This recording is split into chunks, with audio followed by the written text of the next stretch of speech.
America में Indians के खिलाफ ऑनलाइन रेसिज्म और हेट कमेंट्स को लेकर बहस लगातार बढ़ रही है और अब इस पूरे मुद्दे पर सीधे US secretary of state Marco Rubio को सफाई देनी पड़ी। रूबियो ने साफ कहा कि सोशल मीडिया पर लोग बेवकूफ़ी वाली बातें बोलते रहते हैं, लेकिन कुछ लोगों के रेसिस्ट कमेंट्स पूरे अमेरिका की सोच को रिप्रेजेंट नहीं करते। आज इस वीडियो में हम समझेंगे मार्को रूबियो ने आखिर क्या कहा, इंडियंस को लेकर यूएस सरकार का ऑफिशियल स्टैंड क्या है, रेसिज्म के मामले में इंडियन स्टूडेंट्स और वर्कर्स के लीगल राइट्स क्या कहते हैं और ऐसी सिचुएशन में इंडियंस को प्रैक्टिकली किन बातों का ध्यान रखना चाहिए। तो चलिए फिर जल्दी से वीडियो को शुरू करते हैं। हाय, मेरा नाम है वर्षा दुबे और आप मुझे देख रहे हैं एनबीटी टेक एड पर।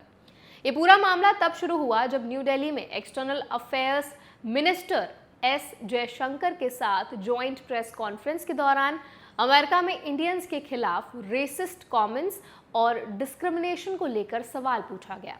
इसके बाद मार्को रूबियो ने कहा कि सोशल मीडिया पर लोग हर देश में गलत और स्टूपिड बातें बोलते हैं। उन्होंने ये भी कहा कि कई बार ऑनलाइन कमेंट्स बॉट्स या ट्रोल्स की तरफ भी हो सकते हैं। रूबियो ने जोर देकर कहा कि अमेरिका एक इमिग्रेंट फ्रेंडली देश है और कुछ लोगों की ऑफेंसिव कमेंट्स को पूरे अमेरिका सोसाइटी की सोच नहीं माना जाना चाहिए। उन्होंने कहा कि यूएस और इंडिया के रिलेशंस मजबूत हैं और प्रेसिडेंट डोनाल्ड ट्रंप भी इंडिया और प्राइम मिनिस्टर नरेंद्र मोदी के बड़े सपोर्टर हैं। रूबियो ने यहाँ तक कहा कि अगर यूएस एडमिनिस्ट्रेशन इंडिया को इम्पोर्टेंस नहीं देता तो वो खुद इंडिया विजिट पर नहीं होते। लेकिन इस पूरे डिस्कशन में सबसे ज़रूरी हिस्सा सिर्फ पॉलिटिकल स्टेटमेंट नहीं है, बल्कि ये समझना है कि अमेरिका में इंडियन ओरिजिन लोगों और इंटरनेशनल स्टूडेंट्स के राइट्स आखिर हैं क्या, क्योंकि सोशल मीडिया रेसिज्म और रियल वर्ल्ड डिस्क्रिमिनेशन दोनों अलग चीज़ें होती हैं। अगर कोई रेसिस्ट कमेंट सिर्फ ऑनलाइन अब्यूज़ तक लिमिटेड रहे तो कई बार यूएस लॉ से फ्री स्पीच प्रोटेक्शन के तहत देखता है, लेकिन अगर वही behaviour work place, university, housing, public service या फिजिकल हैरेसमेंट तक पहुंचता है तो मामला डिस्क्रिमिनेशन लॉज के तहत आ सकता है। अमेरिका में वर्क प्लेस डिस्क्रिमिनेशन के खिलाफ फेडरल प्रोटेक्शंस मौजूद हैं। किसी एम्प्लॉय के साथ नेशनैलिटी, रेस, एथनिसिटी या रिलीजन के आधार पर अनफेयर ट्रीटमेंट किया जाता है तो कंप्लेन फाइल करना लीगल राइट होता है। यूनिवर्सिटीज़ में भी इंटरनेशनल स्टूडेंट्स के लिए एंटी डिस्क्रिमिनेशन पॉलिसीज़ होती हैं। मतलब अगर किसी स्टूडेंट को कैंपस में टारगेटेड हैरेसमेंट या अनइक्वल ट्रीटमेंट फेस करना पड़े तो वो यूनिवर्सिटी एडमिनिस्ट्रेशन या डेजिग्नेटेड ऑफिस में कंप्लेन कर सकता है। यानी ये समझना ज़रूरी है कि ऑनलाइन ट्रोलिंग और लीगली एक्शनेबल डिस्क्रिमिनेशन दोनों अलग कैटेगरीज हैं।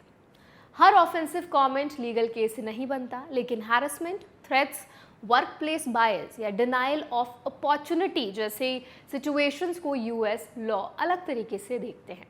मार्को रूबियो के बयान का एक बड़ा पॉलिटिकल एंगल भी है। पिछले कुछ समय से अमेरिका में इमिग्रेशन, फॉरेन वर्कर्स और इंटरनेशनल कम्युनिटीज़ को लेकर डिबेट बहुत तेज़ हुई है। इसी वजह से इंडियंस और इंडियन ओरिजिन कम्युनिटीज़ के खिलाफ सोशल मीडिया पर कई बार नेगेटिव नैरेटिव्स भी दिखाई देते हैं।